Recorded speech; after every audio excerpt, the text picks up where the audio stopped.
Good evening, ladies and gentlemen. Welcome to tonight's that act as advisors to this board. To my left is Paul Hennings, counsel to the board. To his left is David Flynn, assistant planning director.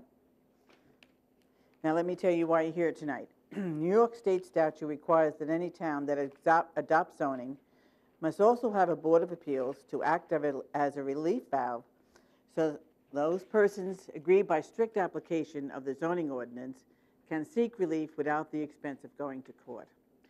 Town board can give Board of Appeals additional powers such as special exception approvals, site plan approvals. In Smithtown, the town board has given this board authority regarding certificate of existing use and some special exception uses. The most common kind of applications before the board are area variances. Area variances deal with dimensions such as lot area, frontage, height, setbacks, and parking spaces.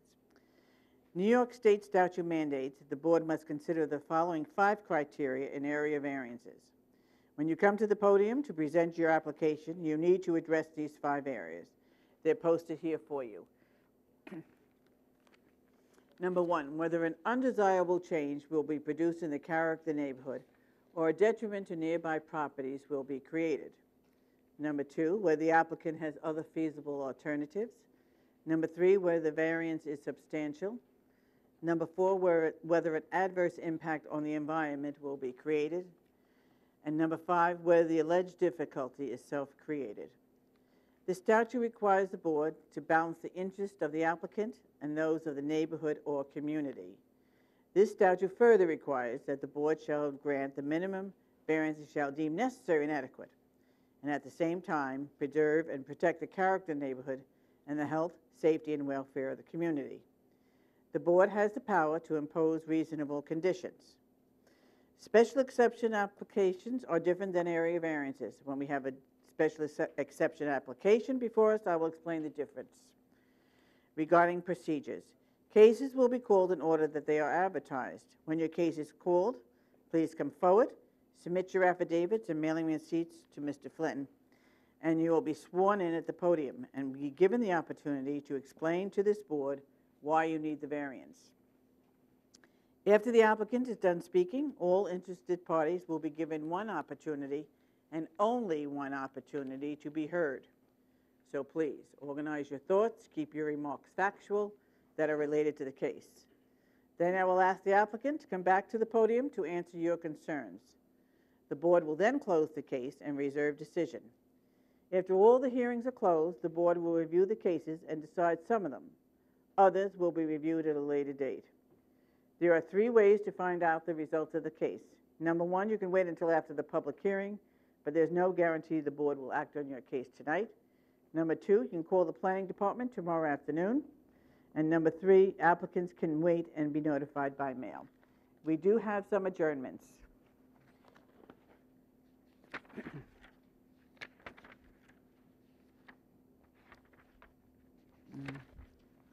Okay, case 16865, Peter Frink, Rockwell Bar, that has been adjourned to March 12th.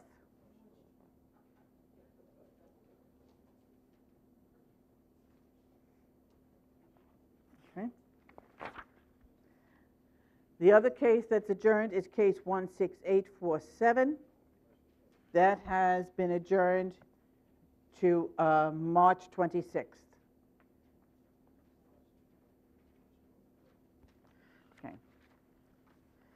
Now, the other case, case 16861, Gallerita Corp., Motor Parkway, Hauppauge, Terry Road, and Route 347. They are delayed. We will hear them at the end of the hearings. Okay?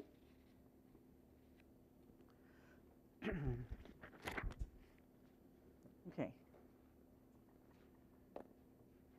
All right. Is there any problem? Okay. Okay. Mr. Flynn, if you just go through. Excuse me? Go ahead. You can Okay. start, yeah. Okay, the first case tonight is case 16,855, John Pollock, 22 Highgate Drive, Smithtown, New York, 11787. The location, south side of Highgate Drive, 256 feet east of Neal Drive, Smithtown. Property zoned R21. Request variance to reduce minimum side yard setback from 16 feet to 8 feet and total side yard from 34 feet to 27 feet for an existing 144 square foot shed. Okay, come on up, please. Right to the phone. Thank you. May I have your name and address, please? John Pollock, P-A-W-L-U-K, 22 Highgate Drive, Smithtown, New York. Okay, raise your right hand, please. Do you swear to tell the whole truth and nothing but the truth? Yes. Thank you. You want to tell us why you're here, please? Yes, I'm requesting a variance for an existing 12 by 12 shed to be placed 35 feet from the back of my house and 8 feet from the property line. And this is to bring the shed, an existing shed, into compliance with the town building codes. At present, to be in compliance with the code, the shed would have had to have been placed in a naturally forested area on a steep slope leading to a 15-foot deep natural ravine. Okay, the building in that area would be impossible because of the natural topographic features. The shed was built on a pre-existing slab that was previously used to store wood and a small 6-foot by 6-foot by 4-foot storage shed. The present location of the shed has no negative impact on the environment, does not negatively impact any adjoining properties, has no negative aesthetic or visual impact for any of the neighbors. The shed is much needed to store lawn and landscaping equipment, outdoor furniture, gardening supplies, and pool supplies. It would be a hardship for myself not having the shed for storage. Moving the shed would not be practical. I'm therefore requesting a variance to bring the shed into compliance with the town building codes. Thank you. Planning? No comments, thank you. Gentlemen? Okay. Thank you so much. I'm dismissed? Yes. You may. Let's see. Is there anyone here that would like to be heard on this application? Okay. Hearing none, I'll entertain a motion to close the hearing. So moved. Second. Really Okay. moved in second. All in favor? Aye. Thank you, sir. I may leave? Yeah, you may. Thank you, good night. Thank you.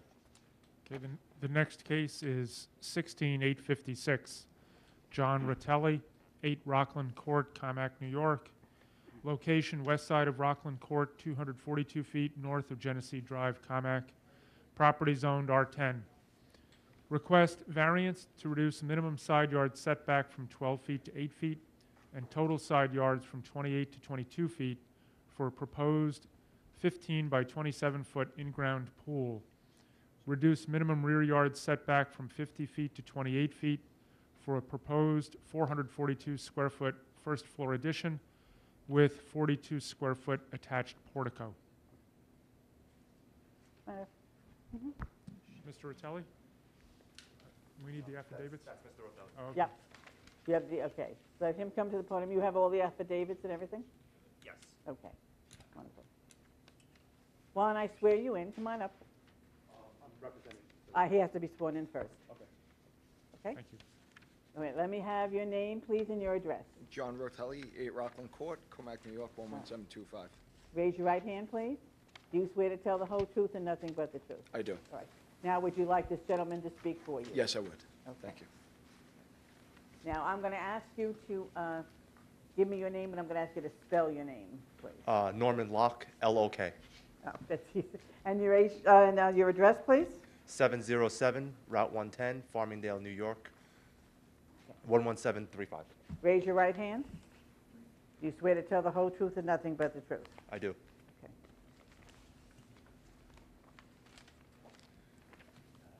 Okay.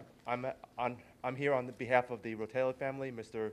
John Rotelli, his daughter and wife and young son, 8 years old, live at the current residence of 8 Rockland Court, Comac, New York. We are here to request a variance for rear yard and side yard.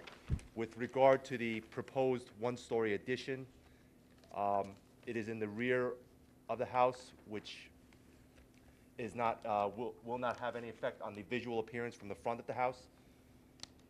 We have affidavits from the rear adjoining property stating that they have no issue with the proposed addition. Okay, I'll take them, thank you. Those are the two neighbors most affected by the addition. The lot itself is an irregular shaped lot, and any addition onto the rear of the property would cause a variance. The proposed addition is for a full-size formal living room. As they do not have one right now, it's shared with an eating space with the kitchen, and that is the reason for that.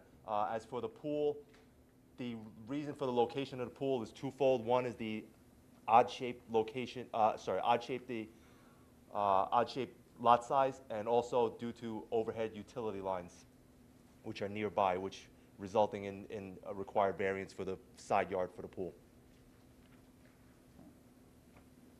Planning? No comments, thank you. Gentlemen? No question.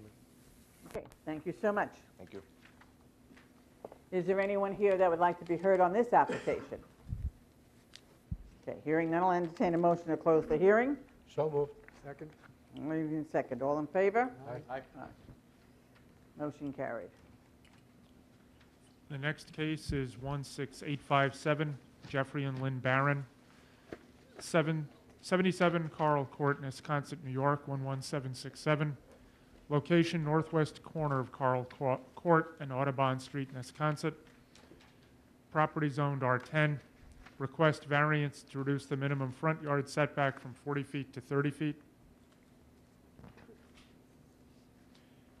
On Audubon Street for a 448 square foot detached garage addition. Increase maximum square foot of accessory structure from 750 square feet to 1343 square feet, 895 square feet existing. Increase maximum height of accessory structure from 15 feet to 17 feet. Good evening, Madam Chairman, members of the board. My name is Vincent Tremarco. I represent the applicant. I've submitted affidavits of posting and mailing to Mr. Flynn. As you can see on the plot plan, the extension to the garage faces Audubon, and that's our first variance request. If you look at it, it's a rather large lot, and the plot plan will show also, obviously, it's a corner lot, so we need a variance for the extension from Audubon. We also require a height variance. It's just a few inches, but it's still requested. The reason for where it says existing is there were variances granted in 04 for a garage about 800 and something square feet, and a height variance also. So really, we're just following what was there already, albeit it's a large structure. If you look at the plot plan and you see how it's situated, we don't feel that it would have an adverse effect, change on the character of the area. Can the benefit be sought by some other means? Well, we did start constructing. What happened is my client hired a contractor to put this addition on and left all the applications as well as the work with the contractor, only to find out that the contractor didn't apply for a permit.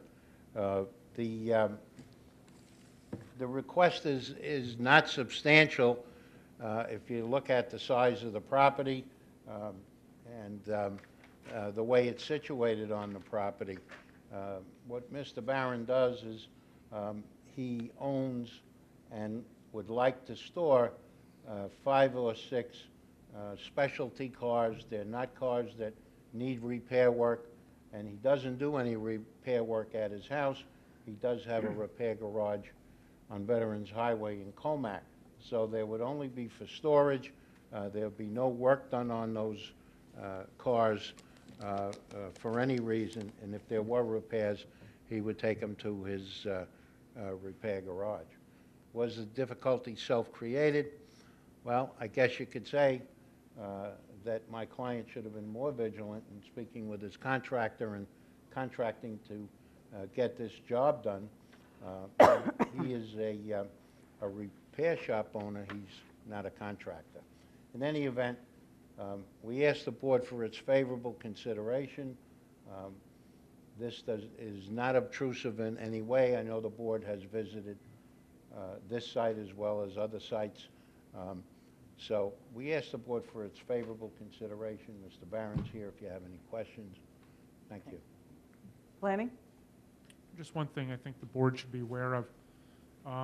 This does not meet the definition in the ordinance for private garage, because a private garage, according to the ordinance, is to be used for the storage of not more than 3 private vehicles and 1 commercial vehicle. Perhaps it could be construed as a customary accessory use. I don't know what to say. Then he would have to change the advertisement? I don't think so. Okay. I don't think so. That's only my opinion. I'm not the final say. Okay. I don't think I understand, David. He's saying that the private garage will only allow 3 vehicles? Mm-hmm.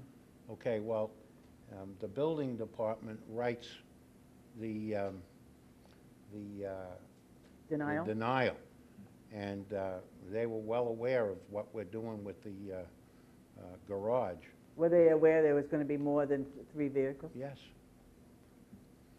Okay. So I think this board has the power to do that anyway and grant the variance. And I just wonder how many garages in Smithtown store more than 3 vehicles.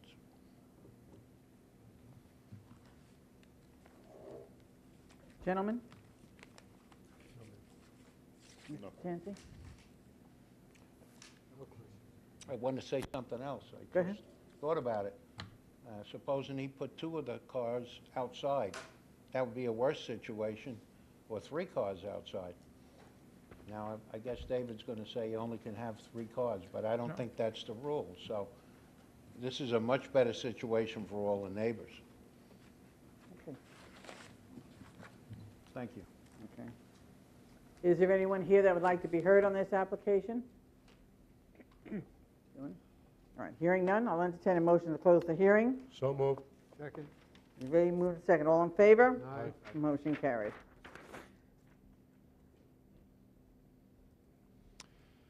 The next case is, we're skipping case 16,861. The next one will be 16,862, 862. right? 858. Oh, I'm sorry. 8:58. Oh, I jumped the gun a lot, didn't I? Sorry. Sorry, folks. 16,858. Julie and Frank Mathis, 32 Twixt Hills Road, St. James, New York, 11780. Location, the north side of Twixt Hills Road, 2,289 feet north of Edgewood Avenue, St. James. Property zoned R43CL. Request variance to permit environmentally sensitive land, that is slopes in excess of 15%, to be altered for existing minor excavation and regrading in rear yard. May I have your name, please? Julie Mathis, And your address, Julie? 32 Twixt Hill Road, St. James, New York. Okay, raise your right hand, please. Do you swear to tell the whole truth and nothing but the truth? Yes. Okay. You want to tell us why you're here, please? Okay, yes. We are requesting to have a variance for environmentally sensitive land to fill in the rear yard for safety reasons for my children, as well as to be able to increase the enjoyment of our backyard. This variance would not have any negative impact on the adjacent properties or the neighborhood, as we will be filling the rear of the backyard. There is no one living behind us. Behind us is River Road, and the rear behind us is also owned by the town of Smithtown. Again, this is not a substantial impact on everyone, as it is only affecting our property and neither other neighbor on either side of us. The only way possible to fix this is by filling in the backyard and decreasing the slope, again, for safety as well as enjoyment of the backyard. As far as environmental purposes, we would not be harming any of the land. We would be adding trees to it, as well as putting down a jute mat, which would prevent. what? I'm sorry? It's called a jute mat. What it is you it's an environmental type of mat that you put on the hill to prevent any further erosion or anything from falling down. And finally, this is something that already existed when we purchased the property, and there's nothing this is the only way that we could change it. I'm going to let planning, but you understand there'll be no decision tonight? Mm-hmm. Okay. Planning? I would just bring up something that you and I had discussed when we went over the cases. Without this alteration, the useful rear yard was very, very small. Ordinarily, disturbing environmentally sensitive lands shouldn't be taken lightly, but I think they had only like a 10 or 20 foot level rear yard on a half-acre lot. So if they hadn't done it already, it is the kind of thing that I think planning would recommend approval on, and the fact that they already did do it doesn't mean that we would change our mind. Okay. Gentlemen, anything else? Okay, thank you so much. Thank you. Is there anyone here that would like to be heard on this application? Hearing none, I'll entertain a motion to close the hearing. So moved. Second? Fairly moved and second. All in favor? Aye. Aye, motion carried. Okay, the next case is 16859, Sayrem Realty Company LLC, 580 Old Willets Path, Hop Hog, New York, 11788. Location, west side of Old Willets Path, 160 feet north of Oser Avenue, Hop Hog. Property zoned LI.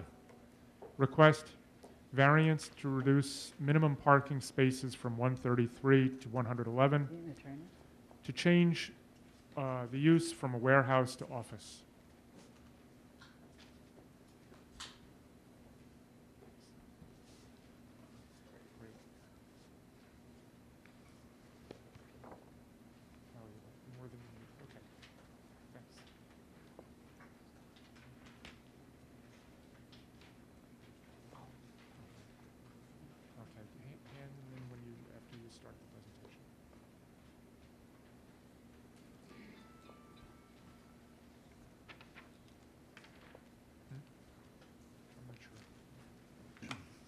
Good evening, Chairman and members of the board. Your name, please? My name is Frank Ralph, architect. I reside at 15 Bardwell Lane, House Site, New York, 11743. Do you have a power of attorney? I'm the architect for the owner, and I have the owner with me. I need the owner first.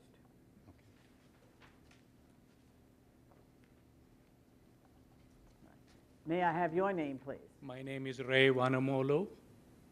And your address, Ray? I am at 580 Old Willets Path, and representing me is Mr. Frank Ralph. Okay, would you raise your right hand first? Yes, ma'am. Do you swear to tell the whole truth and nothing but the truth? I do, ma'am. Okay. Now you would like the settlement to represent? I would request Mr. Frank Ralph to represent. Okay, thank you so much. All right, come on Thank you back. for helping me.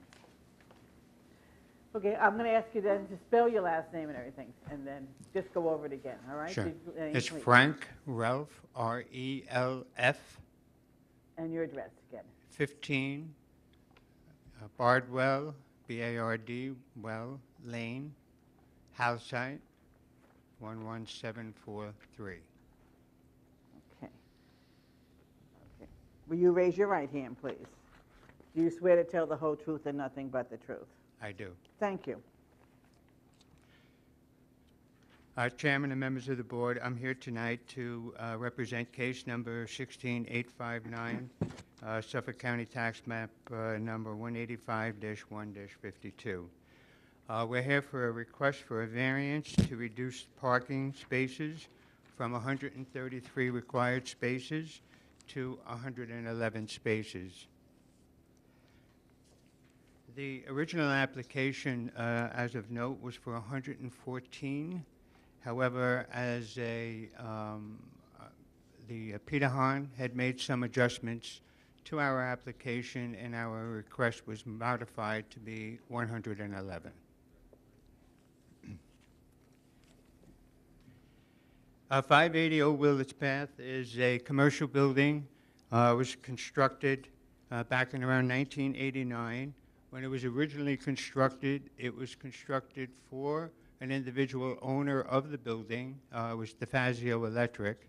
And when it was constructed, it was a two-story structure.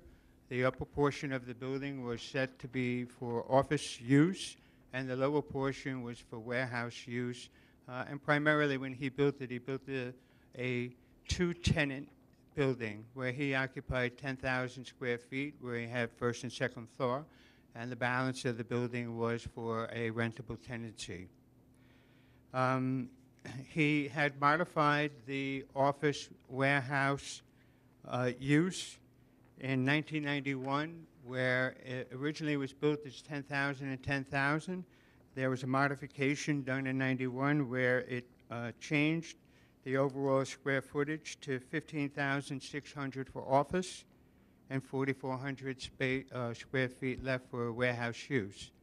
At that point in time, they were required to have 114 spaces, which were actually installed and was in compliance with the site plan approval. Our request now is to convert the balance of the warehouse use of 4,400 square feet approximately to office use.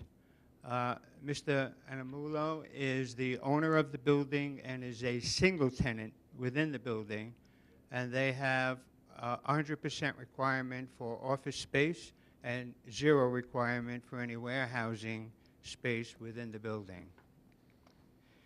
Our request tonight for the variance is due to the fact that we could not provide any additional parking on the site because it is fully developed with the existing site parking layout.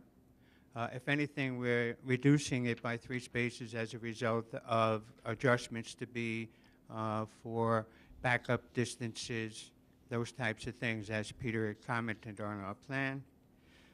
And we're requesting the variance so that we do not propose to go into any of the required buffer areas which abut the residential properties which are to our north. There's really no space to expand for additional parking unless we encroached in the buffer, and we're not proposing to do so. And based on planning board suggestion, we are requesting the parking variance to offset the warehouse use to be converted to the office use.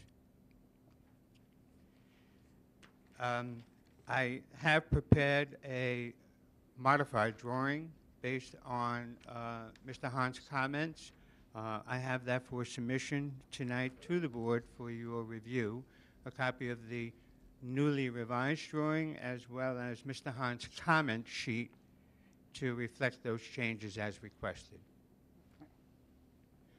I have a photo board if you would like me to present it. I think you have copies of the photos. We have copies, thank you. There is virtually, there is no change to the exterior of the building being proposed. We're really just asking for the use and the parking variance. There'll be no changes to the site with the exception of striping as proposed by Mr. Hahn. We feel that there's no adverse impact whatsoever to the community. There's no adverse impact to our neighbors, and there's really no negative impact to any of the surrounding properties at all. So we feel that our application to the board is strictly for that change in the parking requirement, and there's virtually no change in how the building is occupied. If anything, the warehouse space within the building is vacant and not being utilized except for dead file storage, but otherwise is totally open. Due to the nature of the owner's business, they have a need to expand their facility in terms of the office build-out for the interior, which will benefit the community by offering more jobs in a white-collar sector where it's all engineering-related activities, and perhaps help increase the community by affording the ability to offer more job opportunities. A letter to that effect is included within our application. Okay. If the board has any questions, I'd be more than happy to entertain them. Planning? A couple of comments, please. What does the business do? They're an engineering firm, Mhm. and they provide quality assurance reviews for government contracts and private sector contracts along for quality assurance. Okay, thanks. Madam Chair and board Yes. members, from a town planning standpoint, one could say that this has the potential for some impacts. However, the planning department recommends approval, and I'd like to explain why. The parking is sort of a substantial reduction. However, the conversion to office is a good thing in terms of the town being competitive, both with other towns in the region and other regions in the nation. The expansion of the American economy is, and hopefully will continue to be, growth in the tertiary sector, which that's what this is. It's changing from warehousing, which is actually technically tertiary, but changing from warehousing to office. So this is helping the town be in the growth part of the economy. And as Mr. Relf said, it provides the opportunity for more jobs and higher paying jobs and higher skilled jobs, and that makes the town better. It also improves the property values in the industrial park and the tax base. The negative is the potential to not have enough parking in the future. As you know, the town's parking requirements are rather strict for office space. That's to cover for basically any contingency. The parking reduction here, though, runs the ratio to about one space per every 180 or so square feet of floor area, and that seems to be well within what most other suburban places in the United States require for parking. They may have some parking shortages that we don't have. However, I think it's fair to say that town planning and zoning doesn't revolve around parking, that there are other factors. And while this may not have enough parking at all times or for all users, apparently it will for this business. The second factor here is that the circumstances are unique. If you notice, the property has an unusual shape to it, and it has a 100-foot buffer along its side property line. Yeah. So they are hemmed in more than most of the 1,400 or so acres in the industrial park. So they're, they have a harder time trying to get the same yield on the property that most of the other properties do. So based on those reasons, we recommend approval. Okay, thank you. Gentlemen, any other questions? No question. Okay, thank you so much. Thank you. Do you want these? Give them to the chairwoman, please.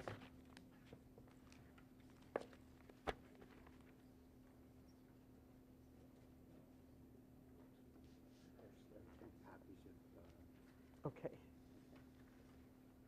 Thank you.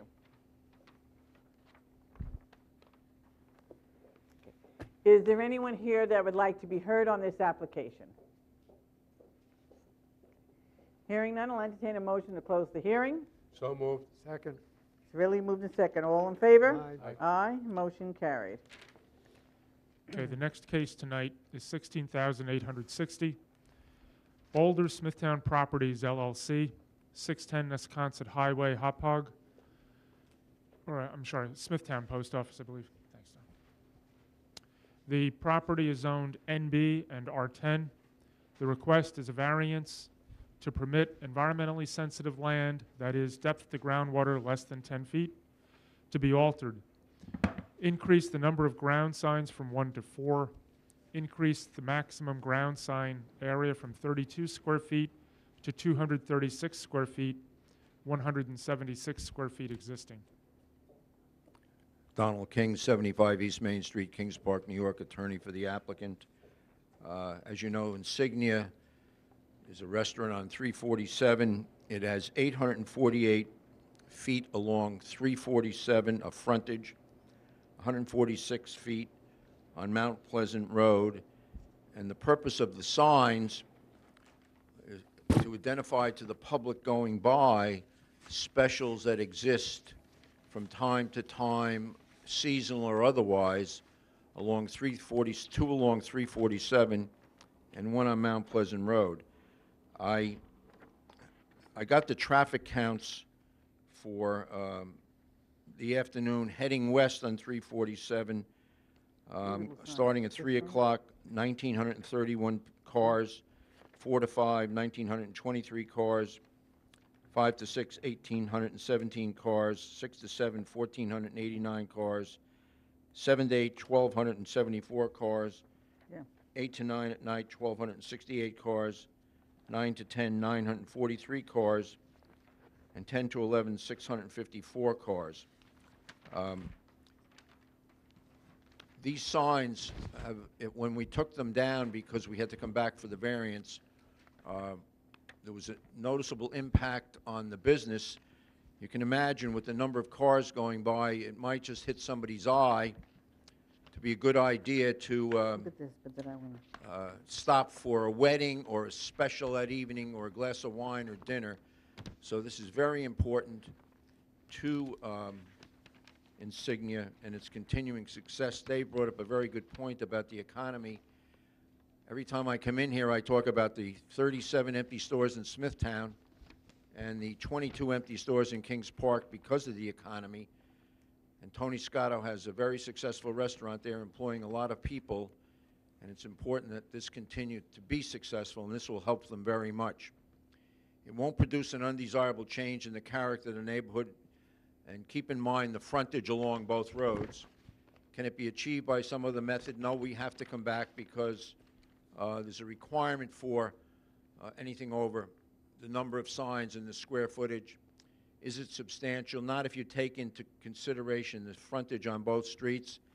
My office, I have a 50-foot frontage, and I'm allowed a 32 square foot sign.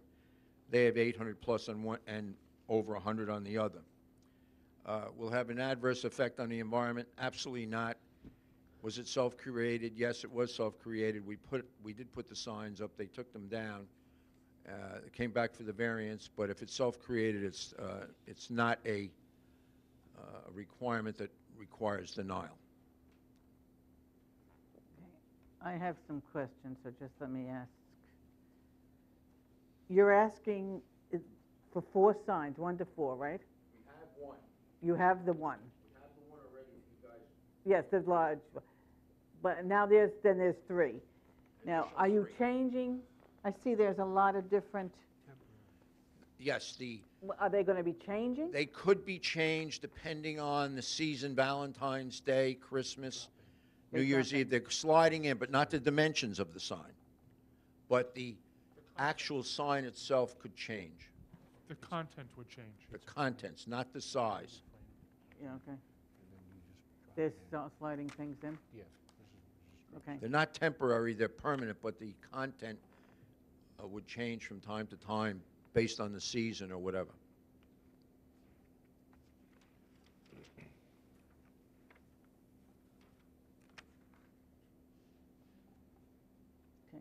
Just give them a minute to look at it. Give them a minute to look, for them to look.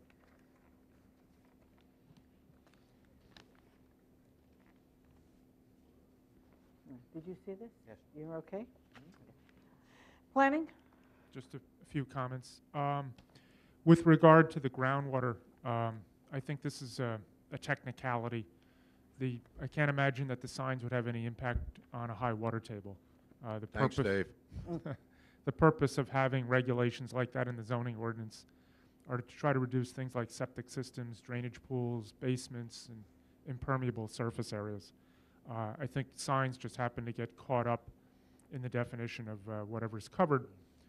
In looking at the plans, it appears that they would not have any interference with traffic safety. It doesn't look like that they're close to the road or that they would obstruct any sight lines.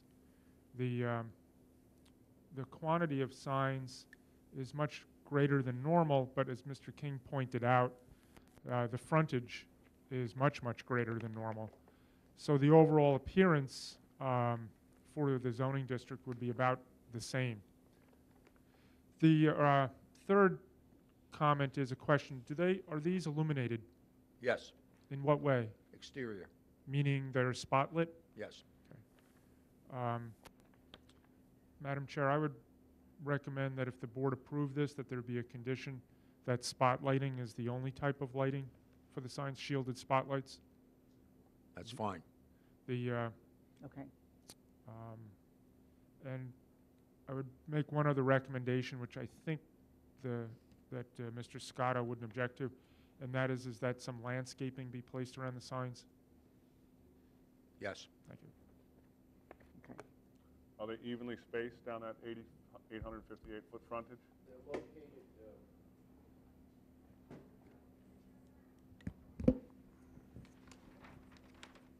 There's one here. There's one here, and there's one on Mount Pleasant. Thanks. This is the sign that you previously approved, the insignia sign itself down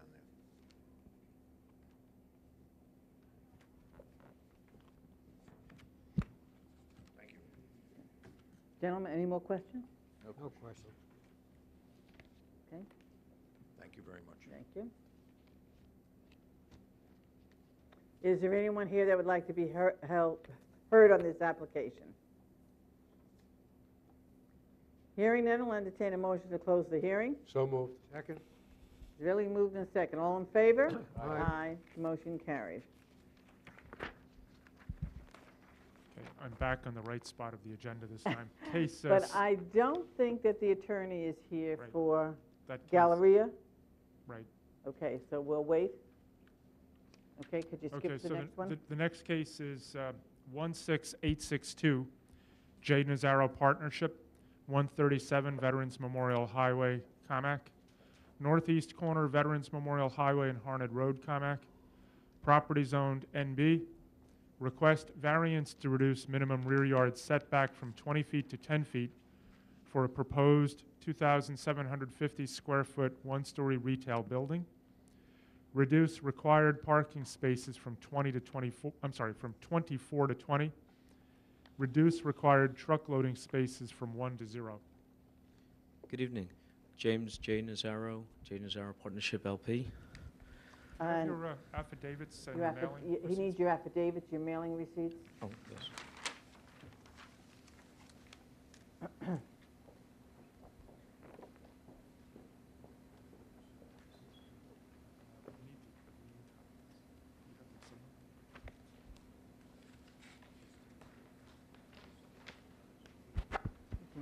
Do you know if it's a corporation? No, it's Huh? just, these are supposed to be sent certified. He's the owner. Return receipt, but return receipt requested, there's no indication that these were actually delivered. Only the email, not that anybody actually got it.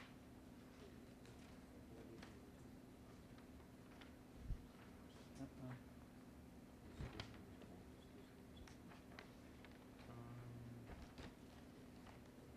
We've never done this before.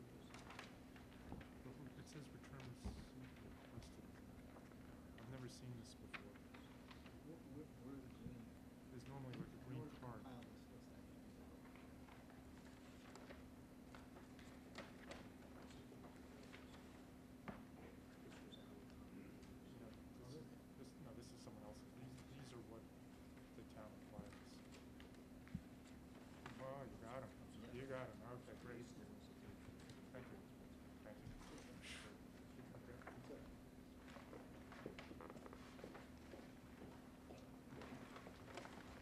Okay, before you start, are you the owner?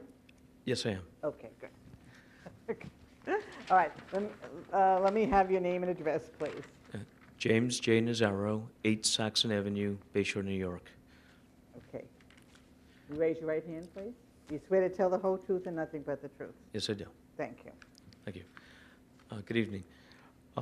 What we are proposing, this is on the northeast corner of Veterans Memorial Highway and Hardin Road. There is an existing gas station there right now. We are proposing to take that existing building down and put up a new building, architecturally much more pleasing. We've worked in conjunction with the planning department with the site design as well as the architectural design, and we believe that we've maximized the site as best as we can. Unfortunately, we fell slightly short on the parking, but we believe that we've come reasonably close. As far as the lot area, we have twice the required lot area for this zoning.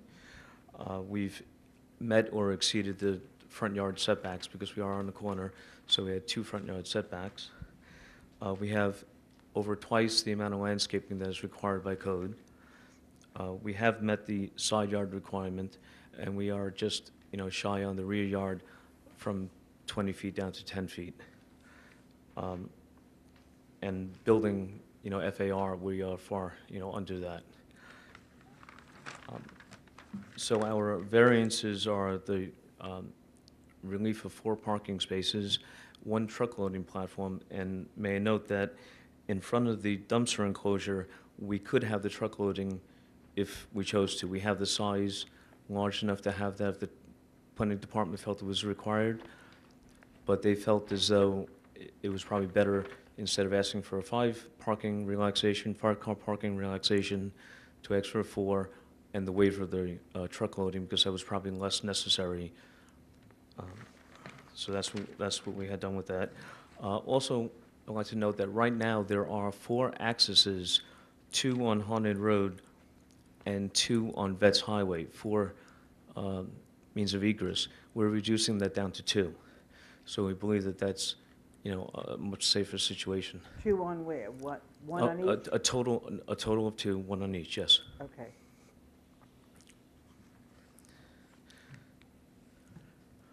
We don't believe that this variance is substantial.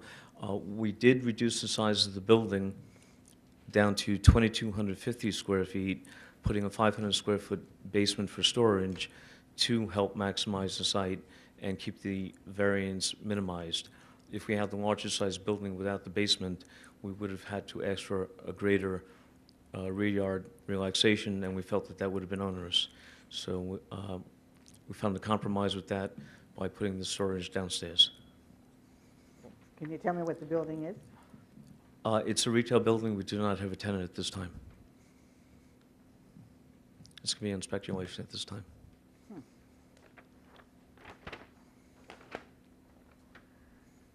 So you don't know how many employees there will be? No, but it's 2,250 square feet, so unfortunately, we're going to be limited by the, the tenant with that size building, and we can't project having, that many employees.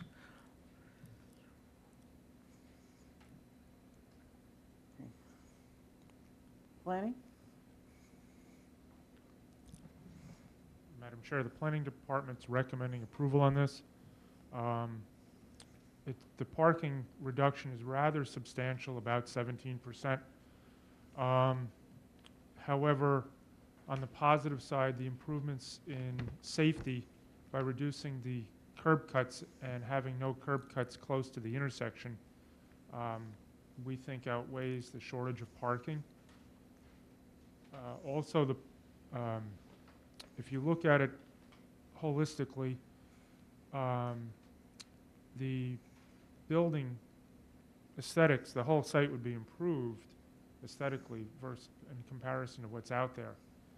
And I think it's fair to say that the public overall would prefer to have the proposal, even though it's short 4 parking stalls, than the existing situation. Okay. Gentlemen, No question. No, thanks. anything here? No. Okay. Okay, thank you so much.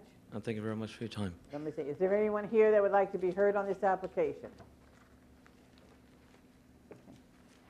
Hearing none, I'll entertain a motion to close the Good hearing. evening. So moved. Second. Ready, move the second. All in favor? Aye. Aye. Motion carried.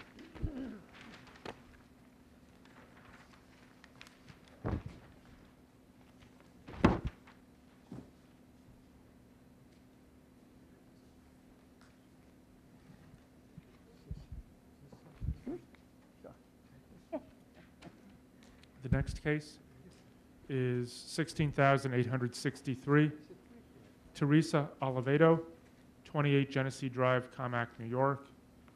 Location, south side of Genesee Drive, 404 feet east of Essex Place, Carmack. Property zoned R10. Variance to increase retaining wall and fence height from 6 feet to 10 feet existing. Reduce minimum setback of a 6-foot fence to a 4-foot retaining wall from 4 feet to 0 feet. Increase the maximum permitted paving in the front yard from 25 to 35%. Increase maximum permitted paving in the side yard from 25% to 85%. Increase maximum permitted paving in the rear yard from 25 to 90%. Reduce minimum paving setback from rear and side lot line from 1 foot to 0 feet.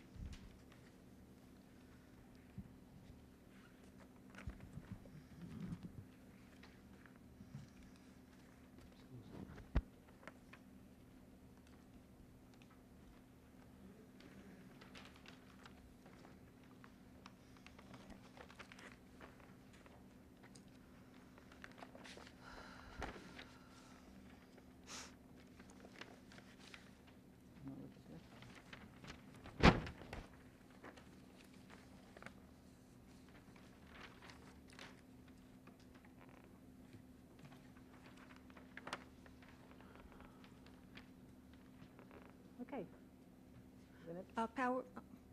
I'm Janet Haberly. I'm here on behalf of the homeowner. Yeah. Let me have your name and address.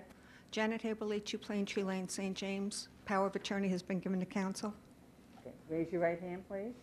Do you swear to tell the whole truth and nothing but the truth? Yes, I do. Thank you. Okay, since there are several variances that we're requesting, I'd like to give the board a short history of what's transpired over the past 9 years on this property. In December of 2003, the owner hired Custom Pool Company to install an in-ground pool in their rear yard, which cost around $15,000 at that time. The pool company filed for a permit on December 26, 2003, and a permit number 115470 was issued on the 12th of January 2004. They were hired to get the permits and COs. They did not do that. The pool company owner also had a fence company called Landmark Fence, so they installed the fence as well. The pool was installed and an inspection by the building department was held. The pool passed except for the gate. It had not been self-closing, so she had to rectify that, which she did. No mention was made about the fence being on the retaining wall and requiring either a permit and/or a variance. As far as the retaining wall is concerned, when they purchased the house in 2003, there was already a retaining wall on the west side of the property. It was made out of railroad ties and was in a severe state of deterioration. In order to keep their side yard from washing down onto their western neighbor, they tried to fix it, but to no avail. It was too far gone, so they put in a stone wall. The fence was installed over the new retaining wall. The owner had no knowledge that this was not allowed under the code. As an aside, but very pertinent to this case, I believe, this area of Comac is very hilly. I don't know whether the board has been to the property or not, but I'm sure you're familiar with the area. Excuse me. As you go up Genesee Drive from Route 25, the properties get substantially higher as they go to the west, than their neighbor to the west, rather. So a retaining wall may actually be a necessity for some owners. The height of the retaining wall varies from about 4 feet in the front to about 2 feet in the rear, also due to the topography of the lot. There's about 3 feet between the retaining wall and the western neighbor's stockade fence. That's Frank on your survey. I've given a copy of the highlighted survey to the board for review. As you can see, the pink area is the wall, the yellow is the neighbor's fence to the west, and the orange is the concrete block wall of one of the neighbors to the rear, Schmidt. I've also submitted additional photos showing the Curry house to the rear on Saratoga Drive. This house is very much higher than the Olivettos, and runoff from their property was a constant problem. In order to try to control the runoff, the Olivettos installed the patio pavers. They were very concerned that the constant mudslides coming from the rear property owner would jeopardize the integrity of the pool, hence the pavers. The project began as just the area around the pool, but then extended into the side yards and driveway area. Like just about every other homeowner in Smithtown, they did not know you needed a permit for paving, and certainly the mason didn't bother to tell them. They are patio bricks, not asphalt or concrete, but I do know that the code is paving, regardless of what it's consisted of. In 2007, Mrs. Olivetto received a letter from the building department stating she had to renew her pool permit. She had, of course, believed all this had already been done by the pool company for what she paid for. She was just going in for very major surgery, and she was out of commission for over 7 months. She did not hear from the building department again until 2010. She was issued summonses, went to court several times, and paid her fee. She was given a conditional discharge as long as we processed this permit. She processed this permit, rather. She renewed the pool permit on the 18th of March 2010 and took out a permit for the retaining wall on December 13th, 2010 under permit number 129649. Mrs. Olivetto then tried to contact the pool/fence company owner, but was unsuccessful. She then hired an expediter from Nassau County who did nothing. She then hired another second expediter who never even showed up after scheduling several appointments and not showing up. Then I came on. I know full well that some of the variance is substantial in nature. There's no argument about that. But I would ask that the board take into consideration the following facts and consider them. There are no environmental situations here. There are no concerns at all about that. The property is surrounded by a 6-foot PVC fencing, so paving is not having any negative impact on the neighbors. As a matter of fact, I've given to the board affidavits signed by both adjacent property owners in support of her application. All the structures are existing. It would be a severe financial hardship for her to have to remove any of that right now, probably because it cost her over $30,000 to do all this work as it is. Although the board might see this as a self-created situation, I respectfully say that that you should know that she was totally unaware of what was going on. She paid somebody to do a job, they didn't do it. Same old story we hear every day. She depended on people who didn't represent her properly. Thank you.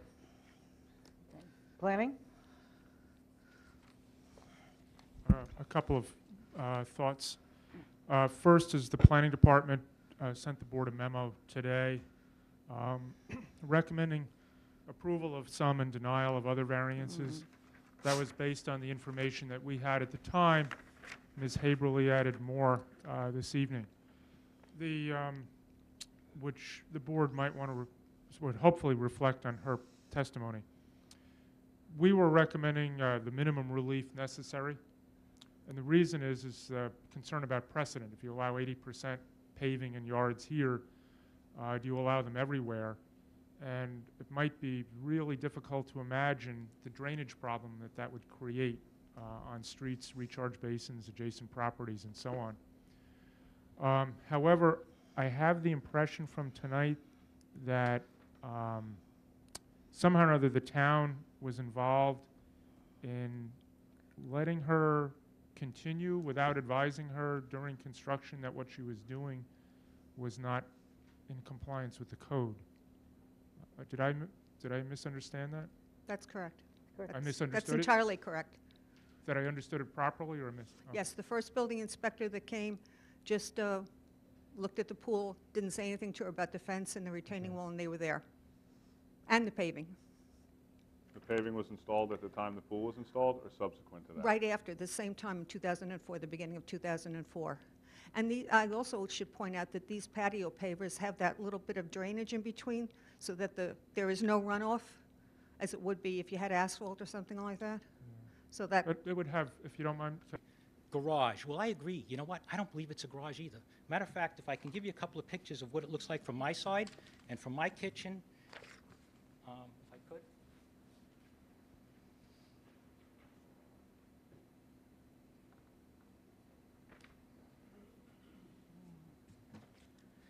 When you look at those pictures, you can see what, it's supposed to be 8 feet, but then again, the first pieces that I did measure weren't accurate. I don't know if it is 8 or isn't 8. So I'm not saying whether it is or isn't. Picture's worth 1,000 words. None of those pictures were touched up in any way, shape, or form. You can see the stack on top of this, quote, garage, okay? There's heating in it, and if you look from where I can see from my home, there's an oil tank in back. So now I don't only have a, quote, garage, which I don't believe is a garage either.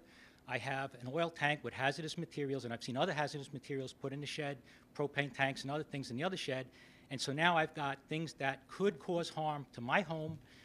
These things are hazardous materials. If there's leakage, why should that be 8 foot from my house or 3 foot from my house? If it's explosive in nature, why should it be 3 foot from my yard? It really shouldn't be, and that's why I'm here tonight. If you take these things, if, let's say that this garage, so to speak, is it 30 feet? Is it 25? You have the plot plans. Let's add that to the other two. So now right on my property line, when you look out, okay, again, the character of the property here in Smithtown Pines, you've got that 30 and the other 20, let's say it's 50, maybe it's 45, okay? In addition to that, now we're saying let's take the east side of the house. Let's take that home and go from 34 foot to 17 feet, okay? Let's reduce it by 50%. We reduced the side lot on the, quote, garage by more than 50%. They're asking to reduce this by more than 50%. They reduced the sheds by way more than 50%. Is very significant and substantial to me.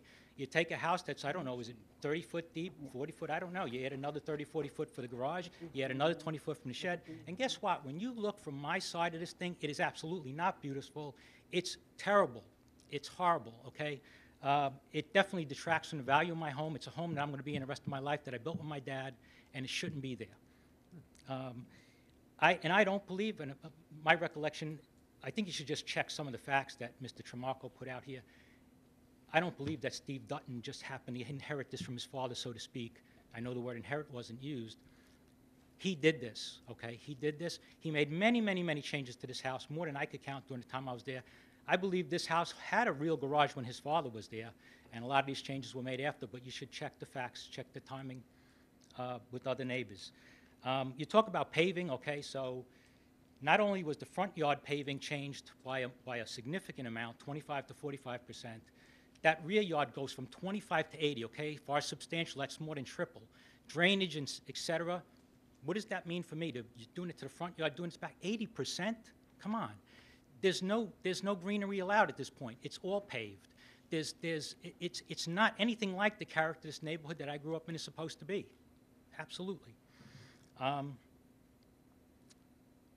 see if I have other points here.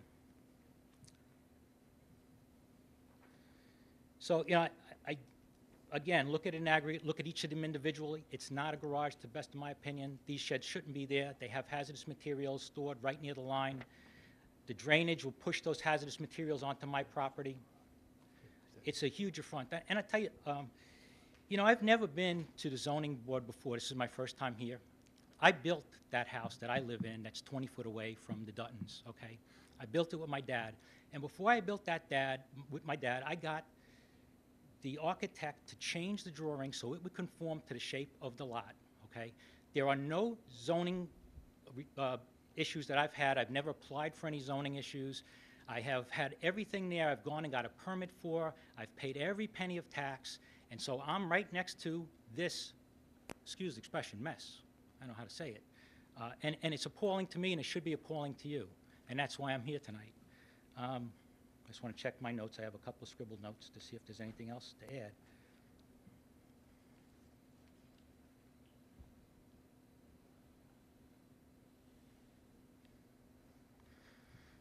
Yeah, you know, one other thing too, okay? This is a very regular shaped piece of property.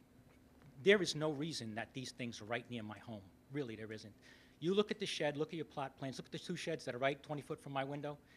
They shouldn't be there. They can be someplace else, okay? These were put in place to make someone else's lot look, as Mr. Tramarko said, beautiful, and to make my lot look terrible, and to decrease the value of my home, and to upset the character of the neighborhood from my viewpoint.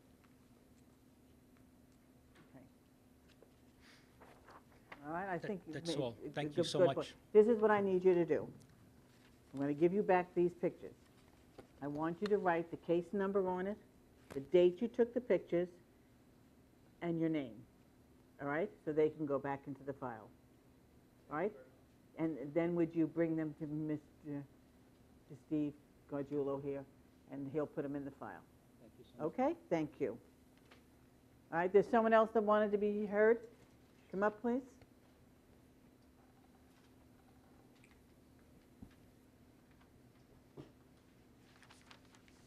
May I have your name, please? Benjamin Thompson, And your address, Benjamin. 83 Ledgewood Drive. Okay. Raise your right hand, please. Do you swear to tell the whole truth and nothing but the truth? I do. Thank you. I think Mr. Verdi said it all, Okay. what he said, but these two sheds are portable.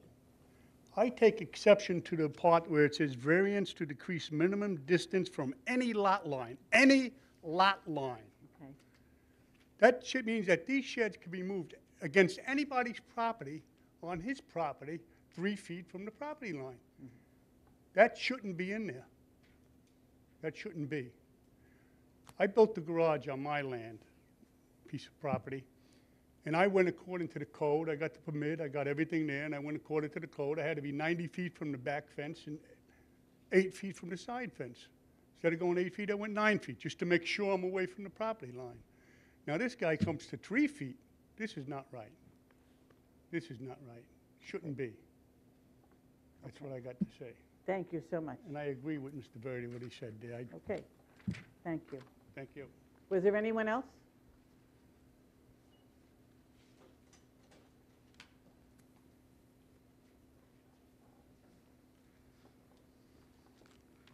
In looking at the survey, I believe Mr. Birdie's property,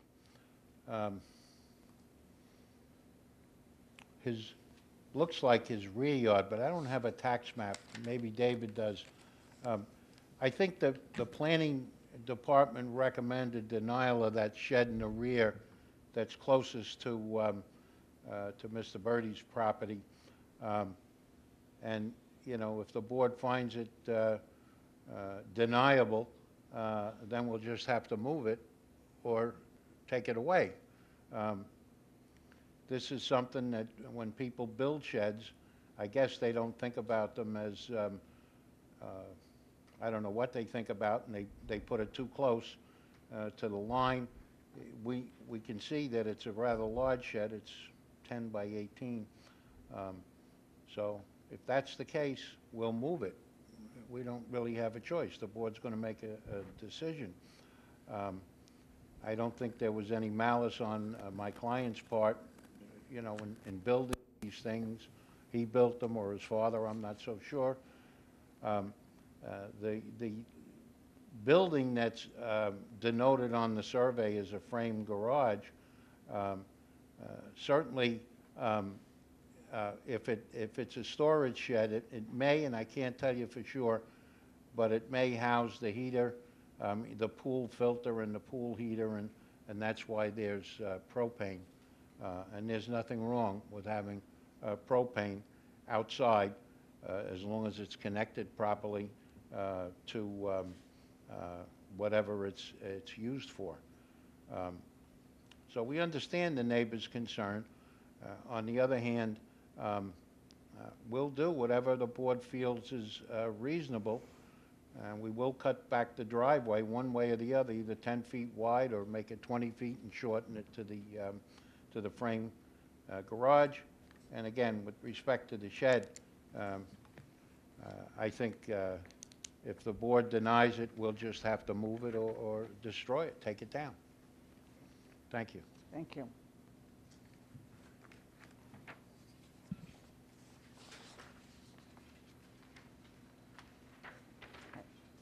I'll entertain a motion to close the garage, to close the case. Thank So you. moved. It's really moved and second. All in favor? Aye. Motion carried. Okay, the next case that is on the printed agenda, case 16865, is No, we adjourned have to to do March that. 12th. The next case that's not adjourned is case 16866. Susan Sokolowski, 66 Rumford Road, Smithtown, New York, Kings Park, New York, 11754, I'm sorry. location southwest corner of Rumford Road and Enfield I thought Lane, you were giving me the Kings next Park. case. Property zoned R10. Variance to reduce minimum front yard setback from 40 feet to 30 feet for an existing 134 square foot porch and 140 square foot gazebo. Madam Chair, I think when it says porch and gazebo, I think it's all the same porch. It is. Thanks. Okay, let me have your name, please, Susan Sokolowski, and your address, Susan. 66 Rumford Road, Kings Park, New York, 11754. Raise your right hand, please. Do you swear to tell the whole truth and nothing but the truth? I do. I am requesting a variance to reduce the minimum front yard from 40 feet down to 30 feet for an existing corner porch, and I believe it has no negative impact on the neighborhood. Actually, it probably brightens it.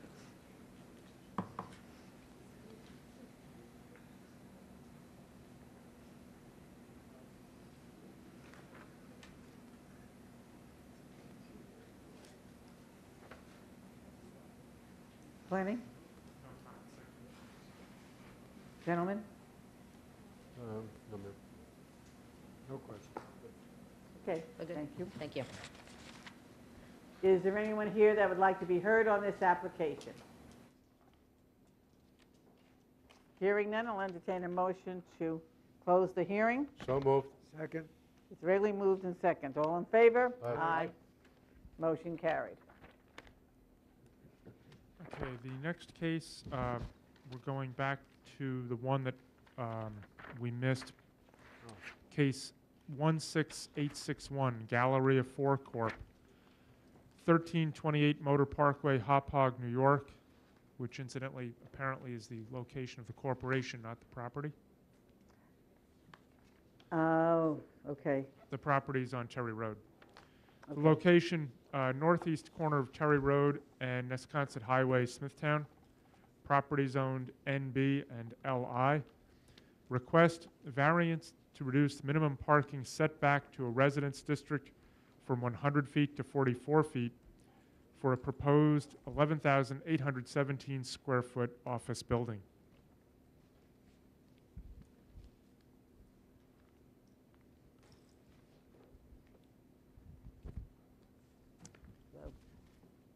Good evening, Madam Chair, members of the board.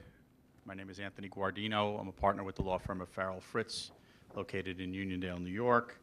I'm here representing Galleria 4 Corporation, which is seeking a single variance, which is a parking setback variance in connection with its plans to construct a single-story, almost 12,000 square foot Mr. medical office Guardino? building. Yes. Do we have the affidavits of posting? Oh, yes, and thank you. mailing, Okay. please?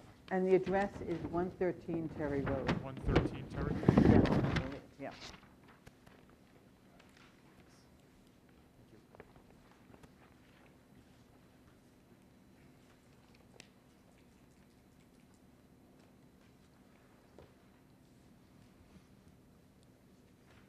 I have with me tonight Stephen Hyman, who's a professional engineer with H2M Engineering, and also the principals of Galleria 4 Corporation, Bob Steinberg and David Einbinder. If the board has any questions, they're here to answer questions that we might not be able to answer. The subject property is about 5.5 acres, slightly more than 5.5 acres. It's located at the northeast corner of Terry Road and Route 347 in Smithtown. Property is comprised of 4 tax lots. In your booklet, which I would like to hand up if I could, Sure, you can take them. I'll pass them out. I'll pass them out. Here. Okay.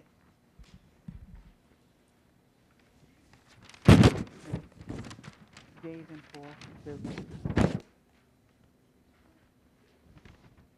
I think, did you get yours? Right there. Okay. you'll see a tax map attached as Exhibit 1 to the booklet, shows the location of the property. There's also a street map that shows its relative location in relation to the main roads, and also an aerial photograph, which is attached as Exhibit 3. Give you an idea of exactly where we're talking. The board's probably familiar with the property. Property was previously approved as part of, I guess for lack of a better word, an informal plan development that contemplated 3 uses that would share curb cuts and would share a parking lot. The site is currently improved with 2 uses now. There's the Walgreens that's on the corner, and then just to the east of that, there is the TD Bank. So you have those 2 uses, and then you also have to the north of Walgreens, if the board is familiar with the property, there's already a parking lot that's been built and lighted and whatnot, curbing, et cetera, that contemplated this 3rd use. And you'll see photos of the subject property attached as Exhibit 4. The first picture is not so great, but it's at least a picture without the snow. So I just included that. You can see that's the vacant parcel or vacant portion of the parcel that we're talking about. And then there are other photographs in the booklet, and you can see the parking lot lights that are in there. That's all under the snow. The parking is currently not being used by any of the existing uses. It's excess parking, as you can tell from the fact that it's by the fact that it's not plowed.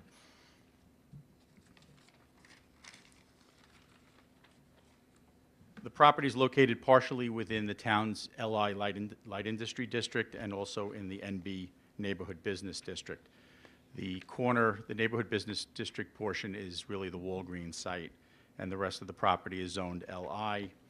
So the property upon which the medical office building is being proposed is actually light industrially zoned, and that permits medical office use.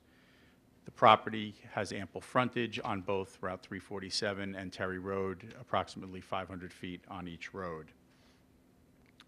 Property surrounded by a number of commercial uses. You have further to the east of the TD Bank, the famous Dave's Barbecue Restaurant. On its west, across Terry Road, you have the new 7-Eleven convenience store. There's also a single-family house located on the west side of Terry Road, directly across the street, that has historically been used for commercial purposes.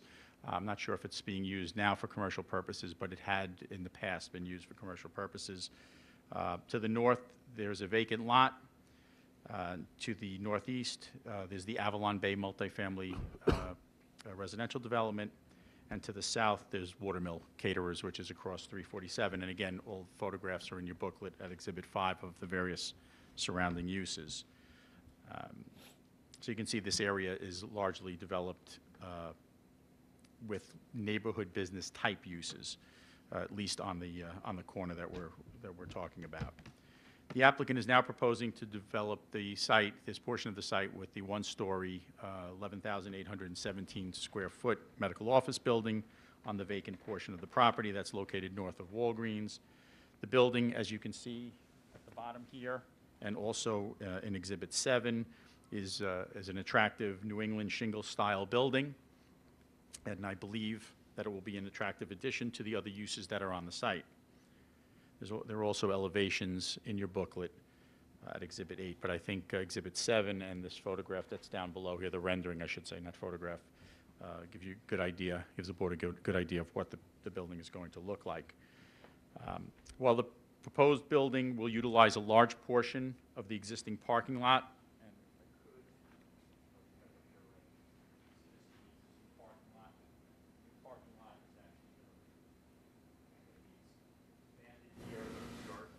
portion or placing a parking lot in the same location where there is a parking lot today. But the parking lot has to be expanded in order to provide sufficient parking to meet the town code requirements, and this site plan does in fact meet all the parking requirements. Again, the only variance is a parking setback variance. And that is located in the northeast corner, if I may. Take the mic with you, Anthony, if you can. Just pull it up, yeah. Sorry. The area where the buffer is being requested is right here in the east corner. It's right here. It's 50 foot, we're providing 50 feet. The code requires 100. Right here in this little corner here, it's actually 44.78, so it's slightly less, but just here in the corner. But otherwise, it's at least 50 and gets actually to 67. Here it's 93. So you see it expanding, but in that one corner, we get pinched a little bit.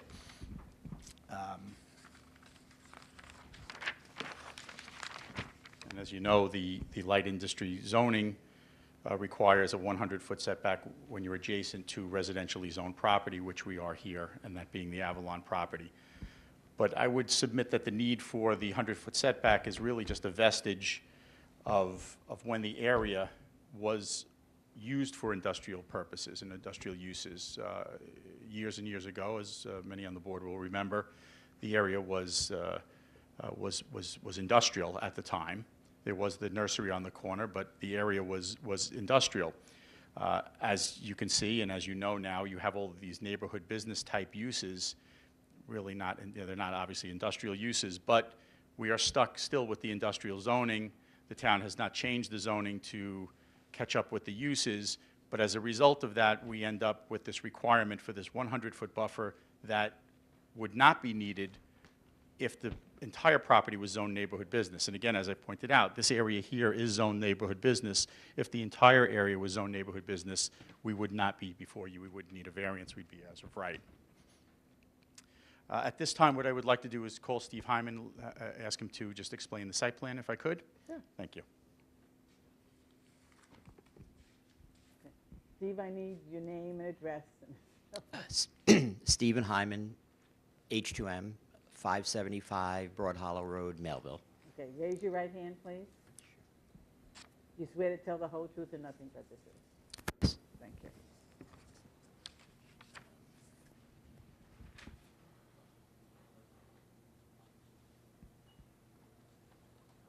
No, I'm just going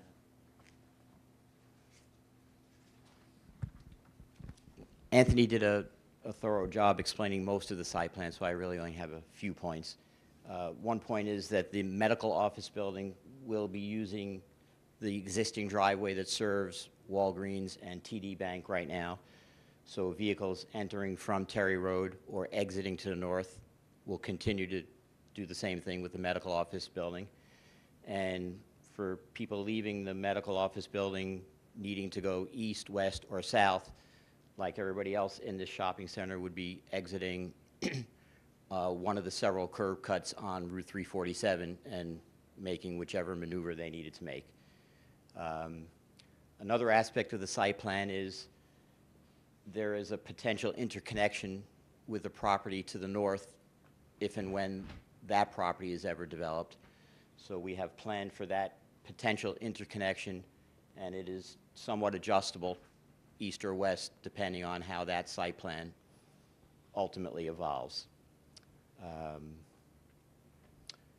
One other aspect, I guess, worth mentioning is the planning department. One of the initial concerns of the planning department was sanitary sewage from this property, and we have confirmed with the health department and Suffolk County DPW and also with the town's DEW that the subject property is a lot which is part of the Galleria sewage treatment plant service area and has sewer rights.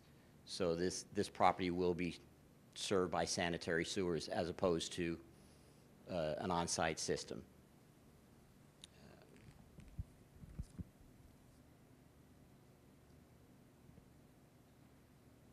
I believe that's the major aspects of the site plan, unless there are questions. Any questions, Jeff? Let the board know that just I want to confirm what Mr. Guardino said. But before doing that, I think from a town planning standpoint, the variance is a good one. The 50-foot or 44-foot buffer is appropriate under the circumstances. The 44 feet is not really facing the residential areas. It's facing off to the side at a very acute angle to the apartments. Then the second thing is the 100-foot buffer was intended when there was an industrial district or industrial uses were planned, things like warehouses and manufacturing. Since this is a one-story office building, the need for 100 feet doesn't seem to exist. Just historically, from a zoning standpoint, in 1932, when the town first adopted zoning, there was a Terry Road, but there was no Nesconset Highway. And Terry Road was a shortcut, believe it or not, from Queens to the Hamptons. And both sides of the road were zoned business, neighborhood business. In 1949, the town board rezoned large tracts of land for industry in order to increase the tax base. And one of the places that they zoned for industry was around here. And for people who remember, the only industry that actually occurred there was a concrete business and a sand mine. In the 1980s, the Ticanio organization came to the town and requested, or petitioned actually, the town board to change the zoning in the area to permit him to build in the sand pit and mixed-use development. And that's what's there today. There's retail, there's office, there are apartments, single-family homes, two-family homes, and townhomes. So this little vestige of industry is the only industry zoning that remains, but that certainly wasn't planned to be that way. So under the circumstances, a 100-foot buffer is not appropriate. 50 feet is probably more than adequate, and the 44 feet is more than adequate because of the angle that it faces. As you know, office use would be a good use here. It's a little tough from a traffic standpoint, but from a noise and odors and other problems that might be generated by commercial uses, they don't exist that much for offices. So it's more compatible with the residential uses behind it. Thank you. Gentlemen, any other questions you'd like to ask? No questions. Okay. If I could just summarize, I just want to address the 5 factors very briefly. I don't believe that the single variance that's being requested will produce an adverse impact on the adjacent properties of the neighborhood because the parking lot will be located at least 64 feet from any of the buildings in the Avalon Bay development, and the parking lot will be adequately screened from those buildings by landscaping, and the 6-foot fence that's there will be a solid fence. Also, the Avalon Bay property is located slightly higher in elevation than this property. So, sometimes you hear complaints that the, cars that are parking head in, the lights might shine in the apartments. It won't because those buildings are slightly higher. Plus, you'll have all the vegetation there and you'll have the fence, so that's not going to be an issue. While the applicant is seeking a 66% parking variance in that one little area, the request is not as significant as it seems because the setback is more than sufficient, as Mr. Flynn mentioned, to plant dense vegetative screening, and together with the 6-foot high solid fence, it's going to provide a very effective buffer, and in my opinion, a more effective buffer than 100 feet of just lawn, because you can use this area, and we're going to be using it for planting. Benefit cannot be achieved by an alternative because the additional parking spaces are required in order to meet the code, and this is the only location that they can be placed. Variance would not cause an adverse impact or effect, I should say, on the environment because the property is not environmentally significant. It's already developed. It's developed with 2 commercial uses and a large parking lot, and in fact, a 3rd parking lot in the location where the applicant is looking to develop.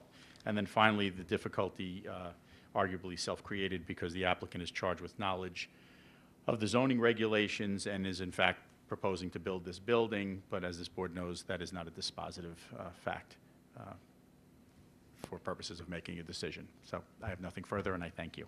Thank you. Thank you. If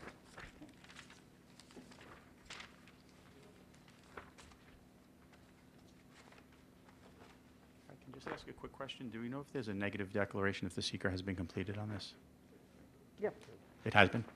It's a type 2, I believe. Oh, terrific. Great, thank you. I don't know.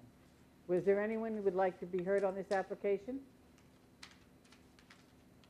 Hearing none, I'll entertain a motion to close the hearing. So moved.